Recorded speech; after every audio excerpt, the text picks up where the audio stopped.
అయితే ఇంతకుముందు కొంత ఉపన్యాసం విన్నా, ఎప్పుడు రైతుల్లో కొంత చర్చక్రం గురించి చెప్పిన, కానీ అంత సమయం తీసుకోకుండా ఒక 10 నిమిషాల్లో పట్టినే, ఇంకా 8 నిమిషాలు చెప్పినా సంతోషమే. ఎందుకంటే టైం కాలగీతమైంది. ఎన్నో రకాల నేను పూజ కొరకే నిజంగా ఆచరించకూడదని చెప్పి వచ్చిన మా అమ్మగారు చెప్పండి. Subject sir.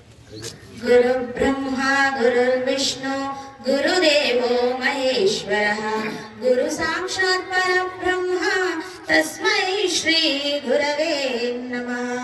పున్నాల వంశ కలశాంబుది కైరవప్తం పూర్ణం దయానిధి మనంత గుణైక్య దీక్షం రాజాదిరాజ మకుటాంచిత రత్న సేవ్యం శ్రీరాజయోగి గురుమంతరతో నమామి.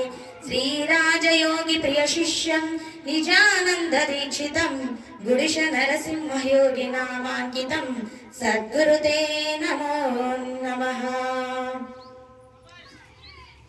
ఇక్కడ ముందుగా జన్మనిచ్చినటువంటి తల్లిదండ్రులకు పాదాభివందనం తెలుపుతూ, అలాగే ఇక్కడ గురుస్వరూపులకు మళ్ళీ అలాగే వేదికను అలంకరించినటువంటి పెద్దలందరికీ కూడా నా యొక్క సాష్టాంగ నమస్కారాలు తెలుపుతూ, ఇక్కడున్న సోదర సోదరులకు కూడా నా యొక్క నమస్కారాలు తెలుపుతున్నాను. ఇక్కడ నేను ఈరోజు చెప్పాలనుకుంటున్న విషయం, ఇంతకుముందు గురువులు వారు కూడా చెప్పారు త్రికరణ శుద్ధి గురించి. త్రికరణ శుద్ధి అనేటట్టు ముందు త్రికరణం అంటే ఏంటి అనేది చాలా మందికి ఇప్పుడు కొత్తగా వచ్చినటువంటి బోధకి చాలా తెలియదు. త్రికరణం అంటే ఏదో పెద్ద పదం అని అనుకుంటారు. మరి దాని గురించి కొంచెం అవగాహన తెలుపాలని పెద్దల సమ్మతి మేరకు తెలుపుతున్నాం.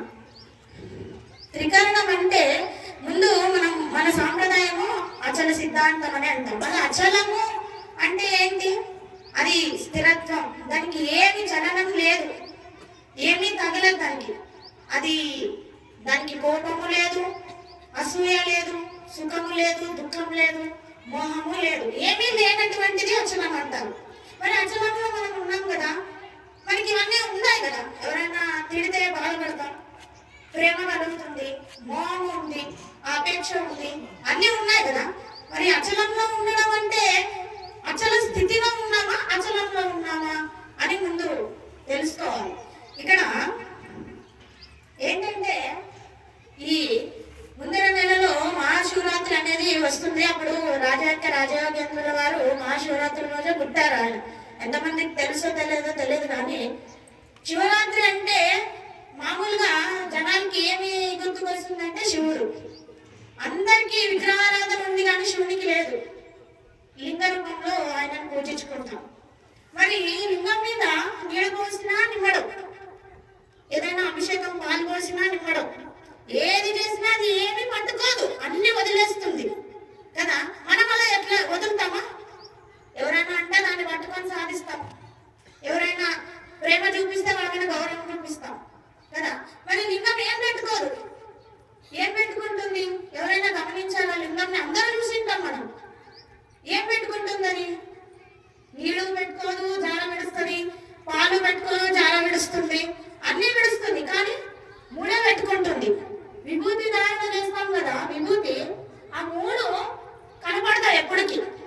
అందుకే మనము అనుష్ఠానంలో చదివేటప్పుడు కూడా విభూతి ధారణకి ఓంకార వదనాదేవి వయాకార భుజద్వయి శ్రీకార దేహ మధ్యాచ నమాకార పదద్వయి భూతిర్భూతికరి పవిత్ర జనని భాషాంగ విద్వాంసిని సర్వప్రథమ నాశాని శివకరి సర్వంత సంపత్కరి భూత ప్రేత పిశాచ రాక్షస గణరిష్టాచి సంహారిణి తేజోరాశి విశేష మోక్షాణకరి భూతిస్తదారితం శ్రీకరం చ పవిత్రం చ రోగదోష నివారణం లోకవశకరం పుణ్యం భస్మం త్రైలోక్యం పావనం శాంతం పద్మాసనస్థం శశిధర మకుటం పంచవక్త్రం త్రినేత్రం అని అంటారు కదా భస్మధారణలో.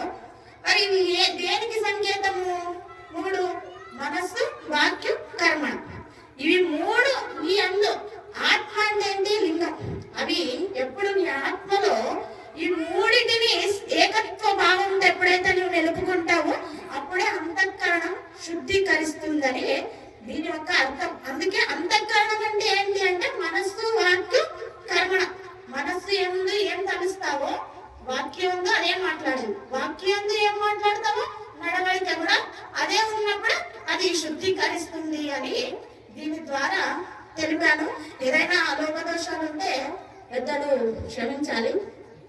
జై సద్గురు మహారాజ్ కి జై. చెప్పింది త్రికరణములు అంటే సన్న విషయము అని అనుకున్నాను అనుకుంటున్నాను. సన్న విషయమే, నడిచేది పెద్ద విషయం. మంచిగా చెప్పారు, సంతోషం. అన్నగారు చాలా సంతోషము. వాచార్థము, లక్ష్యార్థము, అనుభవార్థము, నిర్ణయార్థం అని ఉంటుంది. గురువాక్యము శాస్త్రము ఉండాలి. శాస్త్రం ఉన్నది, గురువాక్యం శాస్త్ర సమ్మతం, ఆత్మనిశ్చయమే ఉండాలి. తర్వాత నిశ్చయమైనటువంటిది మనకు భయం లేకుండా ఉంటాం. కాబట్టి ఇది త్రికరణ శుద్ధిని గురించి చెప్పుకున్నాం. చాలా సంతోషమే. ఎన్నిటికీ మూలమైనటువంటిది త్రిగుణ 3 గుణములకు సంబంధమైంది.